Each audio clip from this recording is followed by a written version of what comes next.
დღეს ოქროს ბურთი პატრონს ჩაბარდება.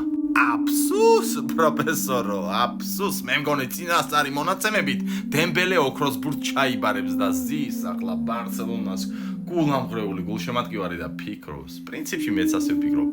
ამ კაცმა ბარსელონაში რომ მივიდა, ბურთი ვერაკენწლა, ვერაწკეპლა, კარგი ესე იყოს, ორივე იყოს. აი ვერაკენწლა. წარმოიდგინე და რა დროება მოვიდა ოქროს ბურთის მფლობელი ხდება აგერ რამდენიმე საათში. არ ვიცი, ახლა შეიძლება ბევრს ტლეკინებ და ძალიან ვჩქარობ, მაგრამ რა ვიცი, მე მგონი წინასწარი მონაცემები არ ცდებიან ხოლმე. პრინციპში რო დაუკვირდე, ესეც ძალიან საკვირველია. წლების წინ, როდესაც ის ბარსელონაში წარადგინეს, მან ბურთი არაკენწლა და წელს ნომინანტებში კაი ვერ აიღო. ნომინანტებში რო არის ასეთი ფეხბურთელი, უკვირს ბარსელონას გულშემატკივარს და რა ქნას, რა გინდა მოთხოვო? დროება და ხანი გამოდგა?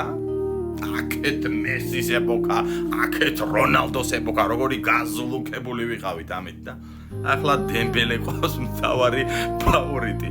არ არის ეს მაინც და მაინც კარგი ხანი. ხო ასეა პროფესორო.